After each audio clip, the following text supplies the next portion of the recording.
Joining us on the burst mode sofa is Tim from Sigma. Welcome to burst mode from the photography show. You've brought some toys with you, Tim. What have you got? Yes. So we've got a few things. The first thing I wanted to just show you is this. This is our new camera. Well, fairly new. It's about 6 months old or something like that now. It's the first time I've seen this in the flesh, and it's beautiful. But for anyone who isn't familiar with the FP, give us the big story. Yeah, so Sigma is well known as a lens manufacturer. We're not thought of as being a camera manufacturer, even though we've been making cameras for years. But this is our first ever full frame camera, and it's our first ever Bayer sensor camera. So normally we use a foveation sensor, so this is a brand new thing for us.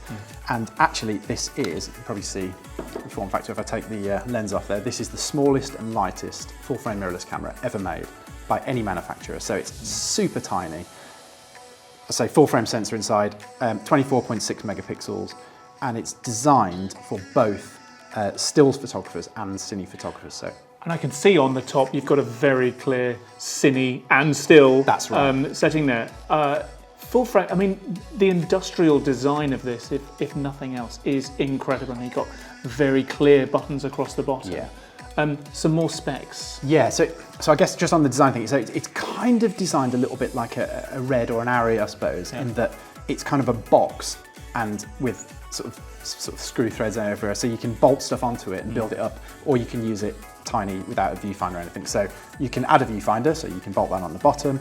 You can add big lenses, you can add rigs, you can add microphones. You can add whatever you like to it, basically, to build up that rig, but this is the beating heart of whether you're stills or video. Exactly, yeah. So you can just strip it down, pop a little, almost pancake kind of lens on it, 45mm this is, and then almost pocketable, which is great.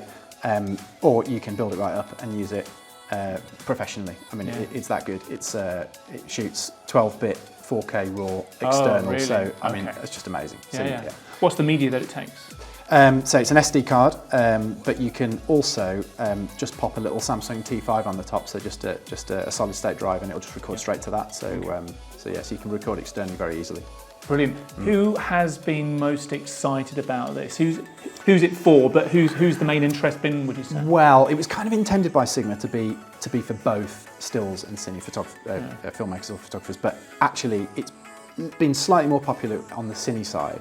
So I think because it's a brilliant sort of run and gun camera, a lot of people are picking up and saying, that's amazing, I can just pop a little small rig on it and I can just run around doing like stuff, it's like, we had a guy the other day who said he was going up into the Andes, and he wanted but he just couldn't take loads of kit with him, and he just couldn't believe that it could shoot 12-bit RAW external, so yeah, brilliant. Really nice bit of kit. Of course, the camera is only one part of the story. It's the glass that's in front of it. You're from Sigma, you know a thing or two about lenses. So you've got an array, I think that's the correct term, an array of lenses here. What's new? Okay, so we've got nothing very, very new, but these are reasonably new in that they've just come out for a new mount. So go back 6 months, and these were only available for two mounts. That was Micro Four Thirds and Sony E mount. But we've just released them in Canon EF-M. So if you own an EOS M camera, an APS-C Canon mirrorless camera, you can use these on there now. They're absolutely brilliant, and they fill a big hole in the kind of Canon lens range. They just aren't. So the 16mm, for example, all these are f1.4. So the 16mm was nothing like that in the Canon lens range. They've only got eight lenses, and they've been going for 8 years. So it's kind of. Is it that long already? Yeah. So if you're a Canon mirrorless APS-C user, you're kind of scratching around for lenses to bite. So these just really fill that hole. Good. 16mm, there's kind of nothing in the Canon range, and there's nothing really anywhere. Fuji, you've got one kind of similar, but that's kind of it. This is a really quite unique lens. Then there's a 30mm and a 56mm. So of course, the full frame equivalent, sort of the APS-C equivalent. So that's going to be like 24 and 45 and 85. So all f1.4, very small, very light, quite reasonably priced, like much cheaper than the Canon versions. So they're you're looking at around about £400 street price for this one. And then you're looking at kind of 330-ish for those two. So really well priced, And then moving along to the end here, what is this? This is the 14 to 24 f2.8 DG-DN. So that's a lens that's designed for full-frame mirrorless cameras. Yeah. So that's Sony full-frame cameras and L-mount full-frame cameras. So that's any of Sigma's or Panasonic's or Leica's full frames. It's a brilliant lens, amazing for landscapes, amazing for interiors, amazing for astro. Those are the three things that we. Okay. Yeah. There is a full-frame. There is a DSLR version of this, which is a bit bigger. It's about 300 odd grams heavier. So when they designed it for mirrorless, the optics are very similar, but they've slimmed it right down. It's a bit lighter, so it's only 800 grams, so not that heavy for a sort of very bright, wide-angle lens. Sure. And it's just brilliant. 3 aspherical elements in it.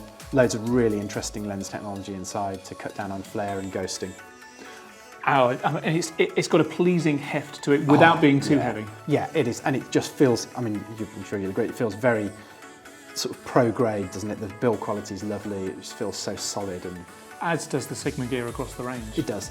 It does. Yeah, and it's unbelievably sharp. I mean, I'm biased because I work for Sigma, but before that, I was deputy editor on a photography magazine, so I've tested a heck of a lot of lenses, and that just blew me away. It's amazing. So even at 2.8. It's fully zoomed out in the corners. It's so sharp. It's incredible. Yeah.